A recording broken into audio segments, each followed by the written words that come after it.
Bonjour et bienvenue dans notre rubrique éducative de la web radio panafricaine, La Voix citoyenne. À la présentation, Vincent Manet. Pour ce premier numéro, focus sur les résultats des examens de fin d'année scolaire, le baccalauréat, le BFM et le CFE. Au terme de l'année scolaire 2021-2022, le ministère de l'Éducation nationale, par le biais de son porte-parole, Mohamed Moustapha Diagne, a publié les résultats généraux obtenus au baccalauréat et au brevet de fin d'études moyennes. Selon le communiqué, les résultats du baccalauréat de l'année 2022 montrent un taux de réussite nationale de 51,99% avec en bonus 154 mentions très bien, 1200 mentions bien et 6547 mentions assez bien. Pour ce qui est du BFM, le taux de réussite nationale est de 70,38 cette année, soit un écart positif de 2,42% comparé avec le taux de réussite de 2021 qui était à 67,96%. Ces résultats, ajoutés à ceux obtenus au CFE session 2022, qui s'élèvent à 73,8%, constituent, selon le même communiqué, la preuve illustrant que le système éducatif a retrouvé ses clignotants verts avec un début de retour dans la zone de performance. Abdoulaye Ning, inspecteur de l'éducation et de la formation de Diamniadio, donne les raisons de ces performances. Je considère que malgré les grèves, les perturbations que le système a connues, alors on a fait de bons résultats et cela s'explique en partie par le fait que certains professeurs et instituteurs qui tiennent des classes d'examen, même s'il y a grève, s'ils suivent les mots d'ordre, ils vont aménager, ils avaient l'habitude d'aménager un temps de rattrapage. Donc il y a certains qui reprennent les élèves, même les après-midi du lundi, du mercredi, du vendredi pour les écoles élémentaires, parfois même les samedis après-midi. Et il y a en plus de ça aussi les cours de renforcement. Quoi que l'on puisse dire, ces cours sont utiles aux élèves. Donc ça permet d'améliorer les résultats scolaires en partie. Donc c'est des hypothèses que l'on émet pour en partie expliquer les résultats. Mais il y a beaucoup d'élèves aussi du moyen secondaire qui ont des répétiteurs à la maison, des professeurs de mathématiques, des SVT, d'anglais, etc. Donc dans les disciplines où ils éprouvent des difficultés, souvent les parents recrutent des répétiteurs qui accompagnent les enfants durant toute l'année scolaire. Mais quelque part aussi, est-ce que l'État aussi n'a pas contribué à cette amélioration des résultats? En fait, l'échec ne doit pas être la règle, avec le curriculum surtout, avec l'approche par les compétences. Donc en fait, c'est la pédagogie de la réussite. Vous savez qu'un taux de 90%, c'est pas bien pour un système éducatif performant. Le taux d'échec ne doit pas dépasser les 3%, 2,5%. Si on arrivait à faire partout 98%, ou même parfois 100%, n'est-ce pas? C'est ça un système éducatif réellement performant. Et on tend vers ça. D'année en année, si on arrive à améliorer les résultats, on arrivera à un moment où l'ensemble des établissements feront 100%. Et au BFM et au bac, au niveau de l'élémentaire aussi, ça doit être la règle, la réussite. Dans les années à venir surtout, si on arrive à observer une accalmie par rapport au mouvement de grève et autres, dans les années à venir surtout, on verra les retombées. Pour cette année, les enseignants ont observé presque 6 mois de grève. Mais je dis qu'en général, ceux qui tiennent les classes d'examen, ils font tout pour rattraper les heures perdues. Et au niveau de l'élémentaire, même les enseignants qui bénéficient de repos, comment dirais-je, d'autorisation d'absence, ils rattrapent les heures perdues. Donc ça c'est important aussi. Parce que le facteur le plus important pour la réussite des élèves, c'est le temps d'apprentissage, le quantum horaire. Donc 900 heures, c'est une moyenne. En fait, il y a beaucoup qui, par trimestre, par exemple, lorsqu'on leur demande de renseigner les outils du quantum horaire, ils font plus du temps prévu. Ils font plus d'heures que prévu. Et déjà ça, vraiment, ça impacte positivement les résultats scolaires. Monsieur l'inspecteur, pensez-vous qu'on pourra maintenir ces performances pour les sessions ou les années à venir? Mais c'est notre souhait, à nous tous, inspecteurs, professeurs, instituteurs, clés en main, directeurs d'école, chefs d'établissement, c'est ça, Le gouvernement aussi, vraiment, son souhait, c'est d'améliorer vraiment les rendements scolaires des élèves. L'apaisement du climat social fait partie des priorités du ministère de l'Éducation nationale. Et depuis l'arrivée de M. Mamadou Talla à la tête vraiment du ministère de l'Éducation nationale, on a vu tous les efforts qu'il est en train de mener pour l'apaisement du climat social. Principalement, les résultats se construisent si chacun joue son rôle, joue sa partition.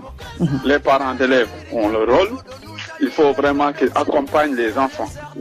N'est-ce pas? L'accompagnement à la scolarité, vraiment, c'est une obligation pour les parents d'élèves. Ils ne doivent pas faillir à cette mission-là. De même, les élèves eux-mêmes, les conseils que j'ai à leur donner, c'est de ne pas attendre jusqu'au dernier moment pour ne plus dormir, pour ne plus manger.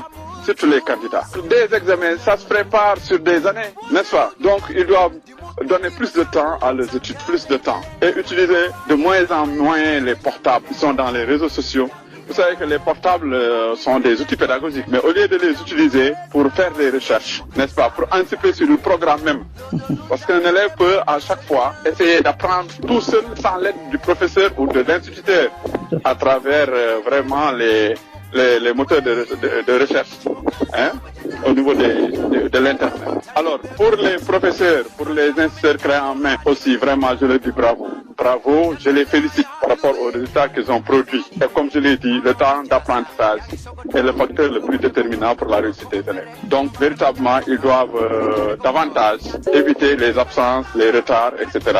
Essayer de terminer leur programme le plus tôt possible pour donner plus de temps aux élèves, pour consacrer plus de temps aux révisions, de façon générale. Pape Bekay Ndiaye, professeur d'histoire et géographie au CEM de Yen, par ailleurs syndicaliste du SAEMS, lui emboîte le pas. Nous avons noté une réelle progression dans les résultats enregistrés cette année, dans les différents examens, le bac, le BFM, le CFE, etc. Donc ces bons résultats peuvent être dus à peut-être plusieurs facteurs. D'abord, il y a eu le fait que, eu égard aux perturbations qui ont été notées cette année, même si paradoxalement les gens se sont posé des questions par rapport aux résultats, aux bons résultats enregistrés, comparés à toutes les perturbations qui ont été enregistrées cette année. Mais ces bons résultats peuvent être dus au fait que, aussi après avoir trouvé un accord avec le gouvernement, donc les programmes ont été réduits comme les années précédentes pour permettre aux élèves et aux professeurs de pouvoir les terminer dans les meilleurs délais. Ensuite, il y a eu le fait que les enseignants, comme nous le savons, donc et comme le disait un syndicaliste, donc si les enseignants sont mieux traités, ils peuvent faire des miracles. Donc ils ont pu se rattraper, ils ont pu organiser des cours de renforcement, des cours de remédiation. En tout cas, ils ont pu trouver le remède idéal pour pouvoir rattraper toutes les heures perdues et préparer l'examen dans les meilleures conditions. Cela peut-être a eu un effet positif sur ces résultats. Et enfin, il y a aussi le fait que les épreuves qui ont été administrées cette année ont été jugées vraiment abordables, largement abordables, et ont pu permettre aux élèves, n'est-ce pas, de pouvoir s'en sortir et ont aussi impacté positivement les résultats. Donc ces épreuves ont été bien choisies, bien calibrées, des épreuves ne présentant pas beaucoup de difficultés, des épreuves conformes vraiment au programme, et c'est grâce à cela que des résultats vraiment meilleurs. Au CEM Salif Biaye de Kaour, dans le département de Goudomp, un taux de réussite de 100% a été enregistré au BFM session 2022. Adji Cham, principal du dit établissement, revient sur les performances de ses potages.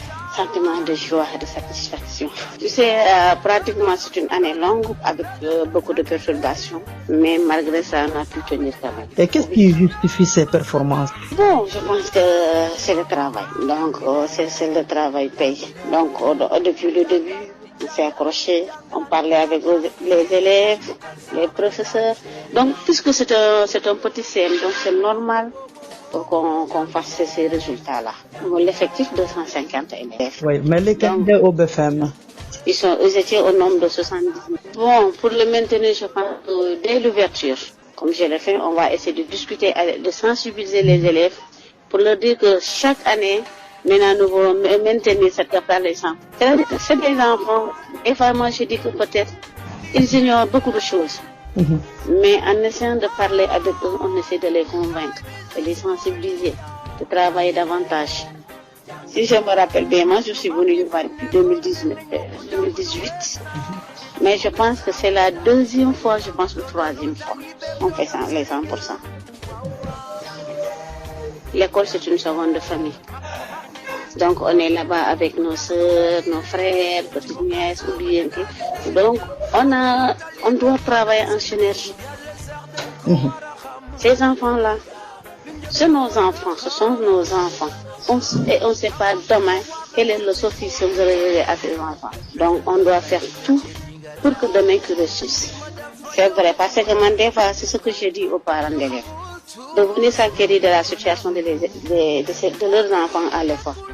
Parce que nous sommes dans un milieu où vraiment, là, c'est un peu difficile, surtout pendant ces périodes d'en attaque. Beaucoup d'absence. Des fois, les parents ne savent pas si leurs enfants ne viennent pas à l'école ou pas. Donc, c'est un peu difficile.